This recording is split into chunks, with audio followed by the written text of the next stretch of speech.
I think the biggest thing when people say, well, we want to build it, I look at the president and I go, well, do you have 9 months that you can tell your team all the different things you want to do in the next 3 years? Or do you want to be out talking to the dealers and continue your sales effort and figure out what they need? It is a massive drain on a company, I think from a time standpoint, to try and build a package. I mean, everybody has to get involved. Accounting has to explain what kind of functionality they think they need. Usually they're talking about what they want to do today. But you're enabled to, if you get a package that's the right package, and it is important to get the right package, you should be able to get the package implemented and be in production. I mean, yeah, Mark, I think it takes more resources from the leadership team than even 9 months. That would be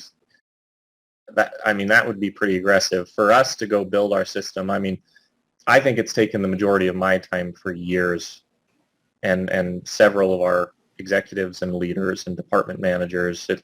It's just a huge commitment. Huge, right? And then in terms of the wait times for enhancements, I mean, clients submit enhancements to us all the time. I think we processed about 300 enhancements last year. We do release them typically like once a month. We've got an agile sprint process, because the big thing is we want to make sure everything's tested. I mean, it's always nice to think you can jump in and change something, but if you haven't tested it and gone through a very proven QA life cycle, right? But when you build that, you got to do all your own scheduling. And then you got to figure out how are you going to maintain a QA team. And I think people are really shocked when I explain we have over 200 people today. We have 25 people that are doing nothing but QA testing, SOC compliance. We get all these letters and stuff from auditors. Are you doing data encryption at rest? I mean, all that, if you go to build, you have to figure out how you're going to handle that, right? And it's expensive, as well as pay for.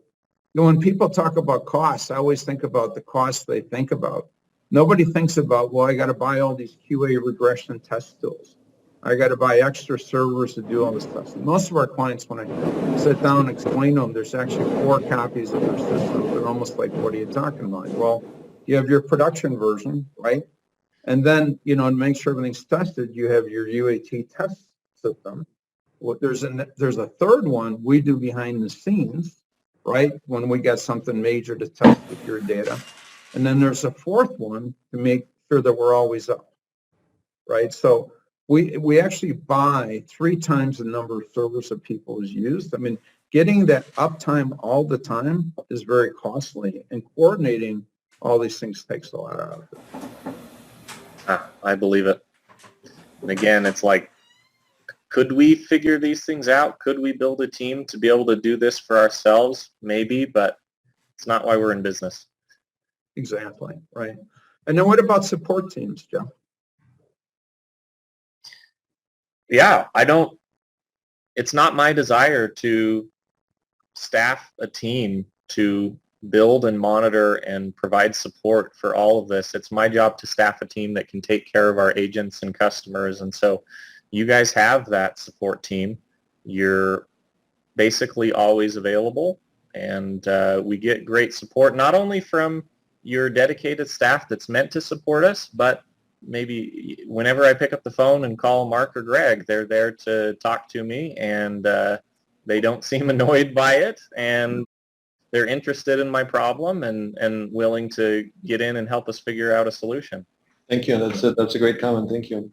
Thank you. And then the big thing is, we make sure we staff with people that know not only the technology, but know the industry. It takes a long time to learn what are the particulars of GAAP, what's the particulars of BSC. Policy processing is completely different than claims processing. And then when you get into areas like retros, reinsurance statements, we've had to specialize, develop and train people that maintain that expertise over a long period of time.